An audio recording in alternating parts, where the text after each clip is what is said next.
miedo es inmediato, la esperanza es un proceso. Por eso necesitamos recuperar las palabras.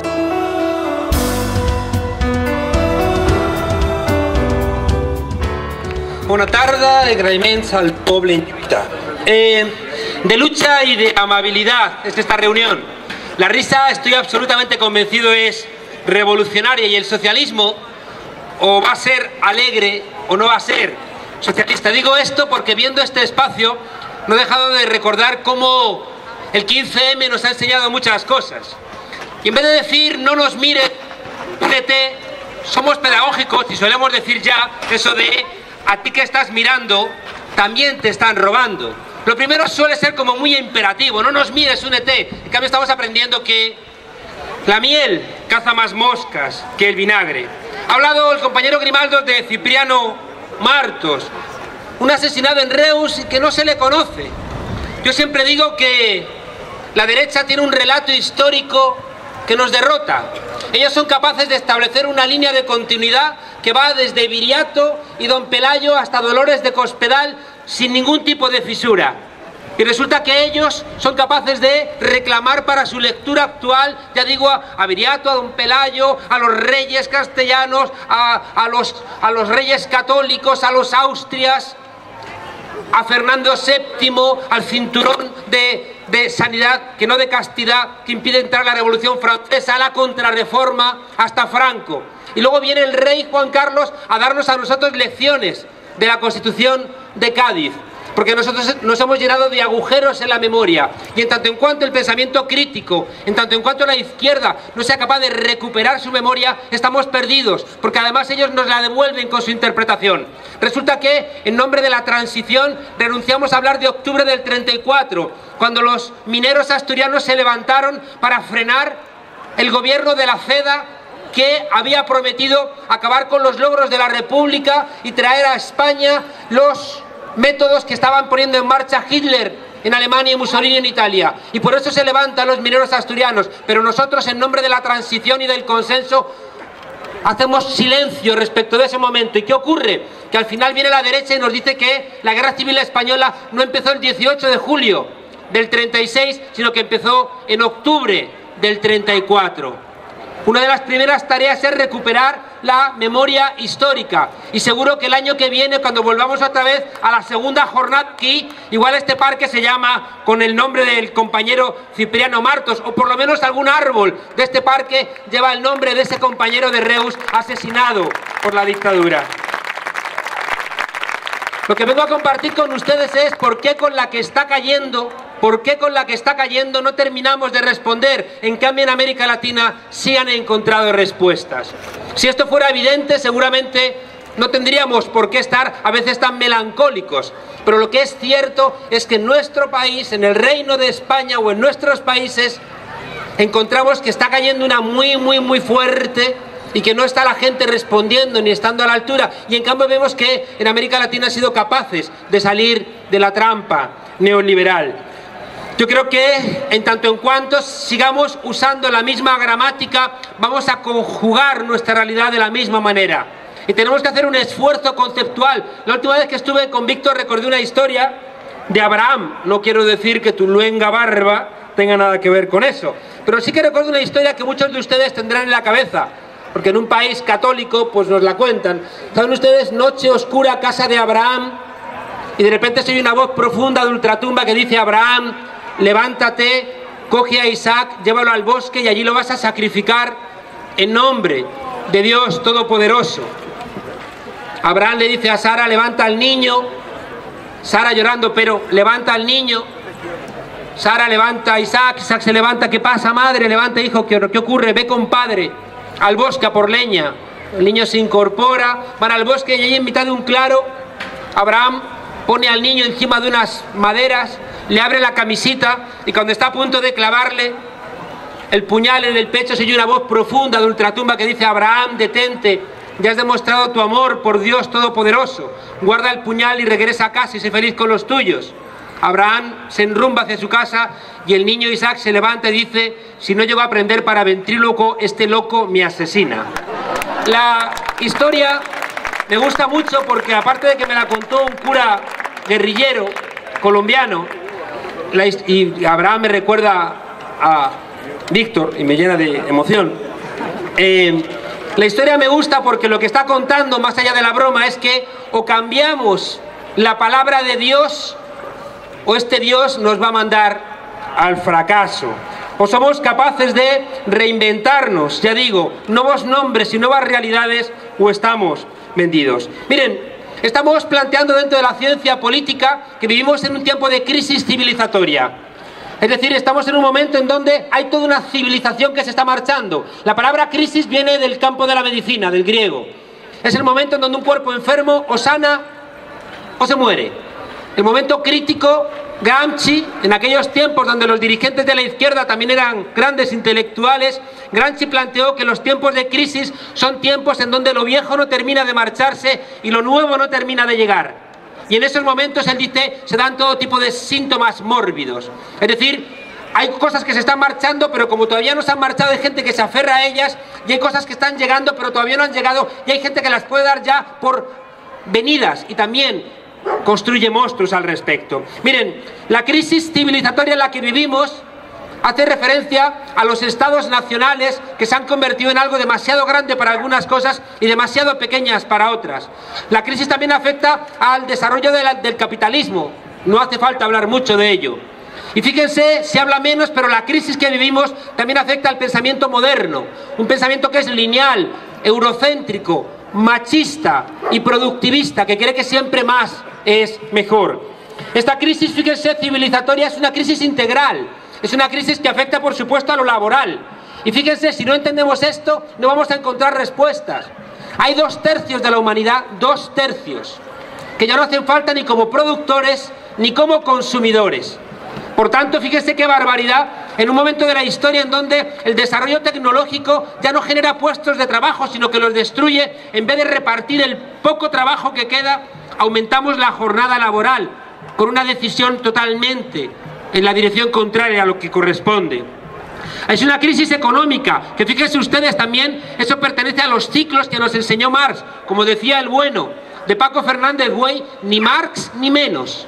Es decir, como hay muchos planteamientos de Marx que siguen siendo radicalmente válidos, pero no hace falta que leamos a Marx como se leyó en otros tiempos, como si fuera un catecismo con una única interpretación. Es una crisis inmobiliaria, es una crisis ecológica. ¿Cuándo vamos a entender que hay medio planeta Tierra que ya no es recuperable? Es una crisis igualmente de valores, es una crisis que conduce a mucha gente a la anomia. Es una crisis que a los países más desarrollados los condena a tomar ansiolíticos, a luchar contra la depresión, contra la soledad. Fíjense, hay una pregunta que creo que es obligatoria para todas nosotras y nosotros. Y es en qué se diferencia el momento capitalista actual al de cualquier otro momento de la historia. Es decir, ¿hay algún rasgo especial del momento capitalista? La violencia no es, siempre ha habido violencia. Las guerras no lo son, siempre ha habido guerras. La explotación tampoco, siempre ha habido explotación. Entonces, ¿cuál es el rasgo que caracteriza al capitalismo ahora que lo diferencia de cualquier otro momento de la historia? En que nunca antes ha habido tanto ámbito de nuestra vida sometido a la mercantilización. Nunca en ningún otro momento de la historia ha habido tantos ámbitos de la vida, incluso cotidiana, convertidos en mercancías. Desde que nos levantamos hasta que nos acostamos, nos cruzamos con un mundo donde las cosas se compran y se venden. Y esto es lo que hace, fíjense ustedes, que los canallas estén envalentonados y la gente honrada esté perpleja. Porque la gente honrada sabe que para triunfar tienes que convertir a otros en mercancía y usarlos como mercancías. Y te resistes, no quieres. En cambio, los sin escrúpulos, los canallas, en un mundo mercantilizado, saben que la única diferencia entre tener acceso a todo o no tener acceso, entre ser un rey o ser uno más de las víctimas, es poder comprarlo. Porque ya todo es comprable. El ocio, la amistad, el futuro, la universidad, lo que vas a aprender, las relaciones. Al final todo se convierte, ya digo, en mercancías, y es lo que lleva a que algunos autores como Anselm Japé o Zizek hayan dicho qué mundo vivimos, en donde es mucho más fácil imaginarse el fin del mundo que el fin del capitalismo. Es verdad que Hollywood nos ayuda mucho más a imaginarnos el fin del mundo, pero ¿por qué nos cuesta tanto imaginarnos el fin del capitalismo? Porque somos incapaces de pensar un mundo donde no todo es una mercancía, donde tenemos dificultades para movernos en ámbitos donde no todo se compre y se venda. Por eso fíjense ustedes, estar aquí, estamos haciendo algo correcto. Decía Oscar Wilde que lo malo del socialismo es que te quita muchas tardes libres. Pero por el hecho de estar aquí esta tarde, estamos robándole un fragmento al sistema y desmercantilizando un espacio de la vida. Y por eso estamos contentos de estar aquí, aunque estemos dedicando todo un día a esta labor, a esa tarea, a esa labor. Bien, fíjense ustedes que esta crisis generalizada en la que vivimos hace que los llamados marcadores de certeza, es decir, esas cosas que servían a nuestros mayores, hoy a nosotros no nos sirvan igual. Demonios, si el mundo del trabajo, que era el que nos daba una identidad, ahora un trabajo no dura de media más de 2 años en Europa. ¿Qué ocurre con las ideologías? Hay gente que se declara de izquierdas y después no tiene ningún respeto a los inmigrantes, no tiene respeto al medio ambiente, no tiene respeto a las mujeres, no tiene respeto a la gente de otras generaciones. Hoy las ideologías, como decía Víctor, el Partido Socialista se llama socialista, ¿no? Y no se le mueve un músculo de la cara. Qué difícil es entender la religión. Es decir, Dios que antes explicaba cosas, hoy qué poquitas nos sirven para explicar las cuestiones religiosas. Por tanto, fíjense, en ese mundo donde los marcadores de certeza se han quebrado, estamos sin modelos. Y ahí aparece otra vez Venezuela. Qué inteligencia, Chávez, cuando recurre a Simón Rodríguez, el maestro de Simón Bolívar, cuando decía inventamos o erramos. En vez de intentar repetir modelos del pasado, en vez de intentar recuperar un pasado inexistente, dice o inventamos o erramos. Por tanto, una de las tareas que tenemos que enfrentar, y necesitamos mucho coraje, es el experimentalismo. Tenemos que probar nuevas cuestiones. No vamos a pretender repetir lo mismo y que el resultado sea diferente. ¿Es difícil? Claro, claro que es difícil. Como decía Woody Allen, Dios ha muerto, Marx ha muerto, la historia ha muerto y yo me encuentro francamente mal. Bien, fíjense ustedes, frente a esta crisis civilizatoria, la derecha nos está dando sus soluciones y las está dando con mucha hegemonía. El Roto, nuestro filósofo de cabecera, dice: no entiendo nada, el capitalismo se hunde y la izquierda está fatal. ¿Por qué? Porque la derecha sí que está dando respuestas a esta crisis civilizatoria. Primero, recuperar los valores. Sabemos en la teoría política que ya desde los años 70 la derecha está diciendo lo que nos pasa es que se están perdiendo los valores. Y quieren recuperar los valores del orden, los valores religiosos, los valores de la familia tradicional, los valores de la separación de sexos, de supeditación de la mujer, de la conversión otra vez de la familia en una suerte de micro cárcel. La derecha también nos está diciendo que hay que regresar a los tiempos anteriores del Estado social. ¿Por qué? Porque la derecha en los años 20 y 30 se hizo fascista, nos llevó a una guerra y fueron derrotadas en el ámbito europeo. Y es el antifascismo el que va a construir el constitucionalismo de posguerra. Hace un par de semanas el presidente de la patronal francesa dijo: hay que acabar con la influencia del Consejo Nacional de la Resistencia en la construcción de la Constitución francesa del 46. ¿Por qué? Porque prácticamente todos los elementos de democracia social de la Constitución francesa, igual que de la italiana, igual que de la alemana del 49, son luchas del antifascismo. Es decir, la derrota de la derecha convertida en fascismo dejó el ámbito libre a la reconstrucción del constitucionalismo europeo con el impulso de la izquierda. Y el tercer elemento, fíjense ustedes, importante de la derecha, recuperar valores y destrozar el Estado social para recuperar ese momento previo. El tercer elemento que hace la derecha es demonizar cualquier tipo de alternativa. Les invito a que vean dos películas. Una es Batman. El último Batman lucha contra el 15M. El último Batman lucha contra Ocupa Wall Street. Ellos son muy listos. Ellos saben que hay errores y dicen: vale, hemos cometido errores, pero cuidado quién va a afearnos la conducta. No crean ustedes que es un movimiento colectivo, sino que es un loquito al cual presentan como peor que los problemas en los cuales ellos han incurrido. Y el último Batman, al final, lo que hace es que es la policía, es el orden, el que va a poner un poquito de sensatez en ese mundo que habíamos desquiciado. Pero no Occupy Wall Street. En esa película Batman hay al comienzo un tipo que trabaja en un hotel que acompaña a una señora llevándole la maleta, y cuando el pueblo toma el poder saca a esa señora de los pelos arrastrándola, ¿no?, hacia afuera, hacia la calle. Es decir, ellos han tenido miedo de lo que ha supuesto Ocupa Wall Street, igual que aquí también les ha dado miedo lo que ha significado el 15M, y ellos utilizan su aparato simbólico que es Hollywood para demonizar cualquier tipo de protesta. Igual ocurre con el último James Bond. James Bond lucha contra los papeles de Wikileaks. Es decir, que el hecho de que el pueblo tenga acceso a la información para ellos es un delito de terrorismo que pone en cuestión la civilización occidental. Y en los dos, menos mal que viene Batman, o menos mal que viene James Bond a solventarnos los problemas. Pero nosotros hemos aprendido una cosa: son los pueblos y no los héroes los que solventan los problemas. Y lo hemos aprendido incluso en Venezuela, donde lo mejor del presidente Chávez es porque tenía detrás mucho pueblo. Supongo que ya debo ir terminando. Todo esto que les he contado se agrava en el caso del Reino de España.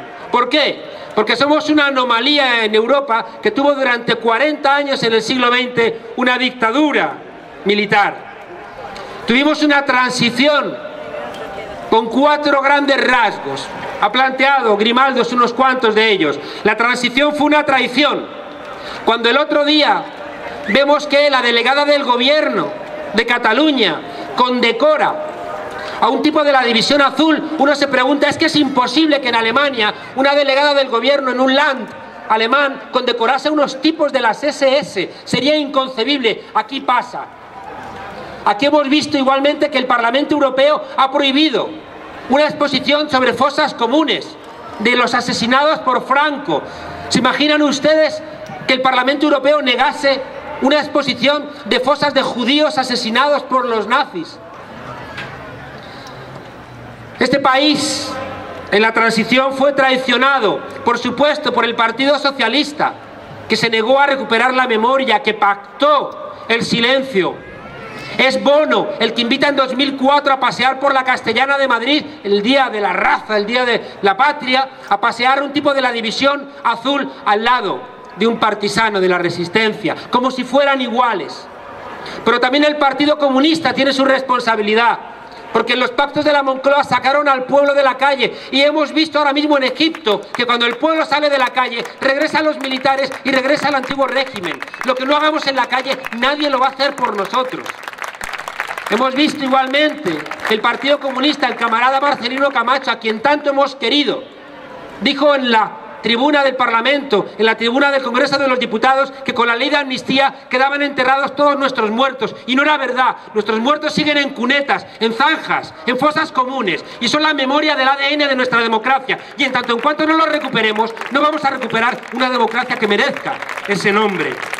¿Qué les voy a decir del Partido Socialista, del Partido Popular? Encantado. Ahí están, reconstruyen los diccionarios donde nos dicen que los republicanos eran los traidores y que Franco era un héroe. Por tanto, la transición fue una profunda traición. La transición fue un engaño donde nos dijeron unas cosas diferentes a las que realmente estaban ocurriendo. No repito lo que ha planteado Grimaldos. También hubo amenazas, siempre el constante run de que los militares venían a golpearnos. Pero cuidado, también nos envilecieron.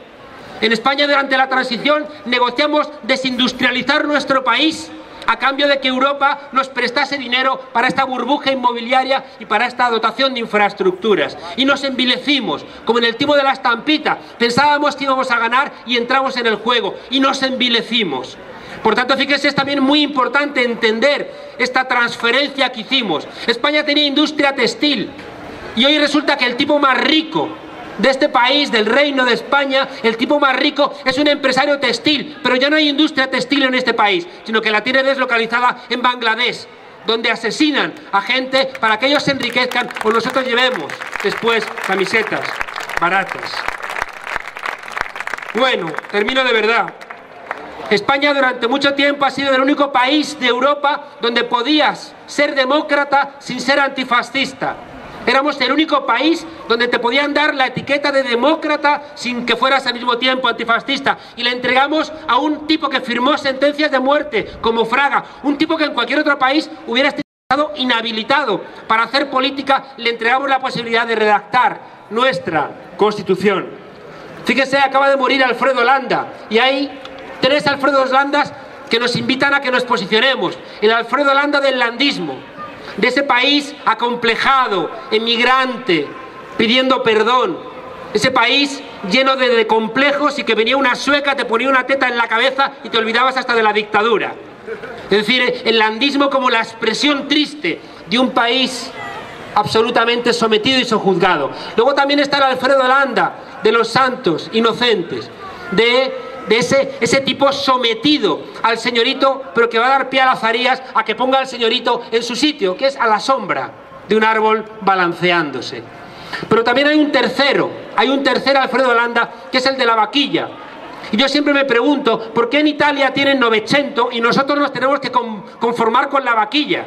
¿Por qué? Porque ellos es cierto que ganaron la guerra, pero ellos han hecho una lectura crítica del fascismo, mientras que nosotros no tenemos el coraje y seguimos mirando la guerra civil como si fuera una cosa a solventar con gracejo y con chistes. Es mentira. Termino de verdad. Sí. Miren, en Venezuela nos sirven sus preguntas, no sus respuestas. Les he dicho que todo esto que nos pasa aquí también ha pasado allí, en aquel continente, pero ellos han encontrado la manera de salir.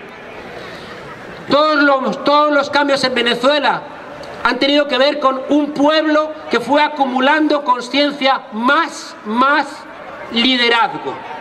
Una de las cosas que nos enseña el caso venezolano es que sin el liderazgo del presidente Chávez no hubiera pasado lo que ha pasado. Eso no significa en modo alguno que aquí tengamos que esperar que venga ningún presidente Chávez a solventarnos los problemas. No va a ocurrir, no es posible. Pero tomemos nota de una cosa. Yo estoy convencido de que sin liderazgos en plural no vamos a cambiar las cosas. Porque el liderazgo es el único modelo que nos permite en este mundo confuso en el que vivimos rebajar incertidumbre. Necesitamos liderazgos en plural que nos ayuden a rebajar incertidumbre en los diferentes ámbitos de nuestra existencia. Por tanto, fíjense ustedes, aquello que supuso el éxito del 15M, que fue no tener liderazgo, no tener estructuras y no tener programa, hoy se convierte en un reto. Necesitamos liderazgos, necesitamos estructuras y necesitamos programas.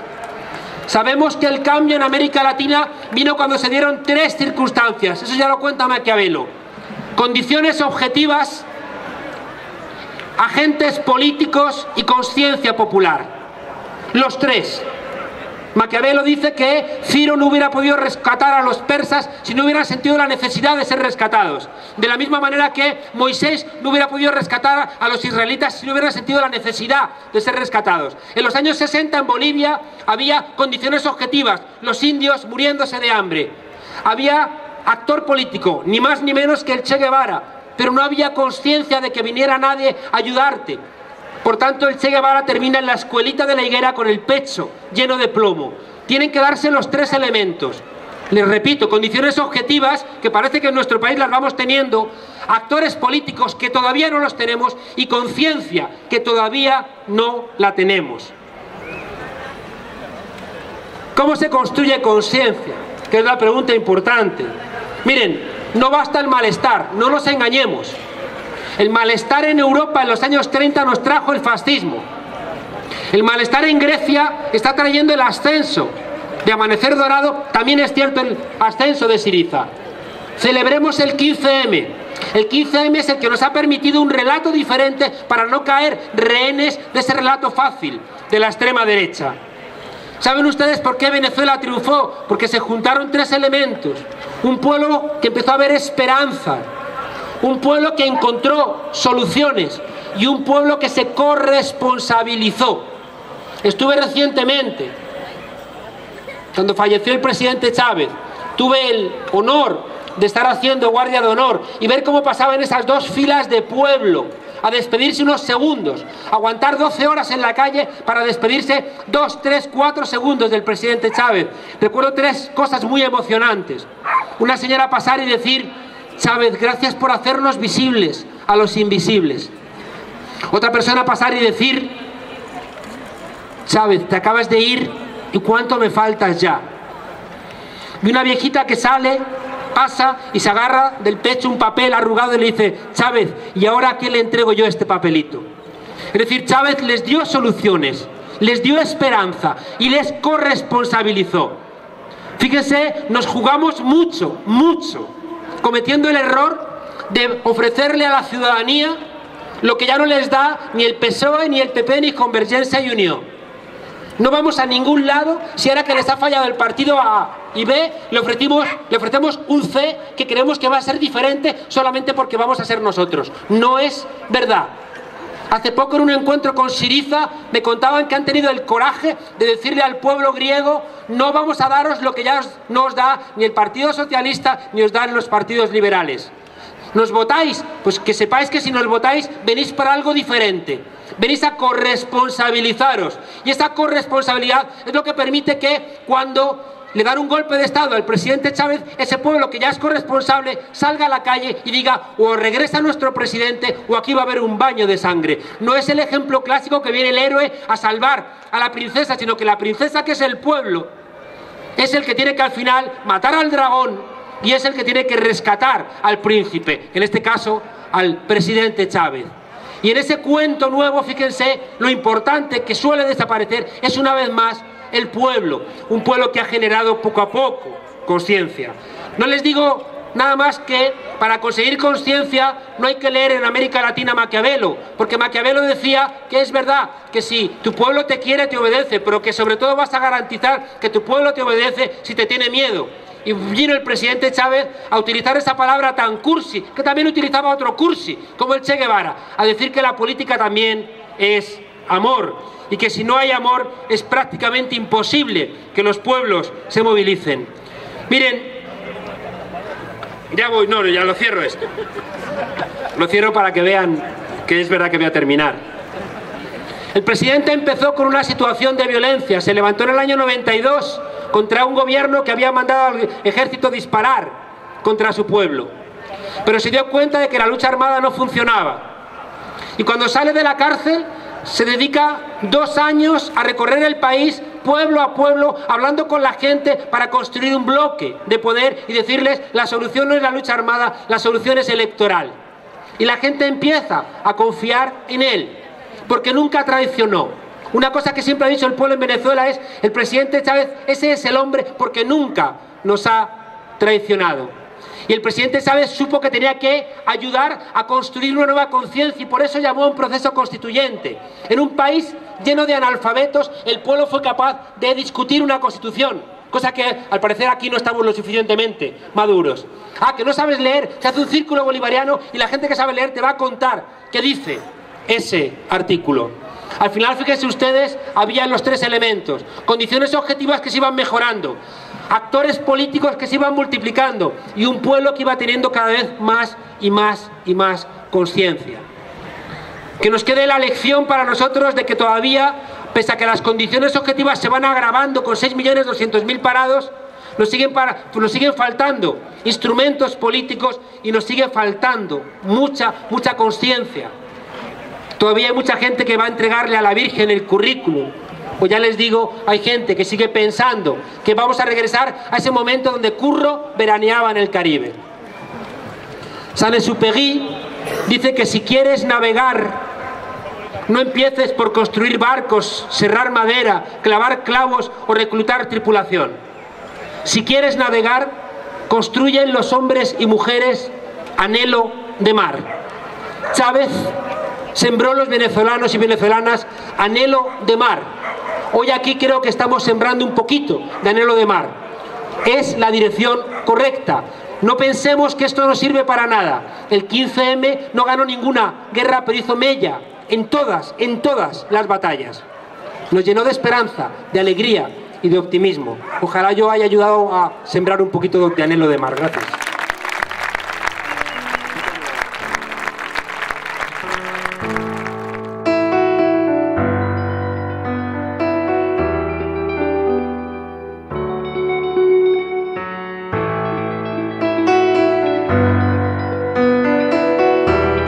Partidos políticos que engañan al pueblo aunque tengan el voto. 2 partidos políticos. O acabamos con el perro y el perro del capitalismo o nunca acabaremos con la rabia que nos está apuntando. O ens llatinoamericanitzem nosaltres.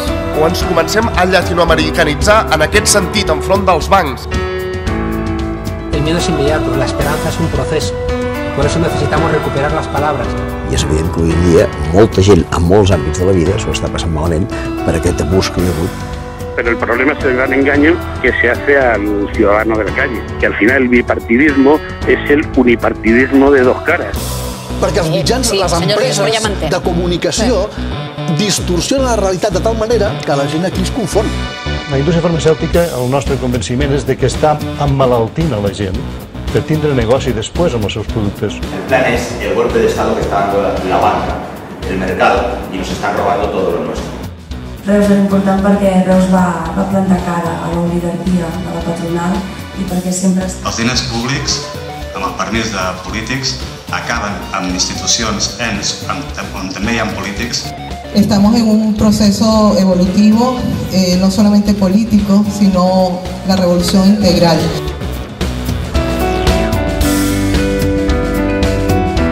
Y Estados Unidos sigue apoyando movimientos golpistas en Venezuela y contra Venezuela.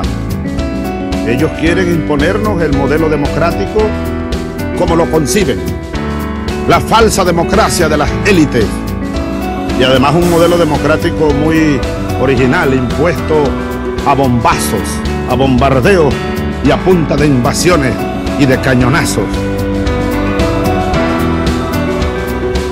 La pretensión hegemónica del imperialismo norteamericano pone en riesgo la supervivencia misma de la especie humana.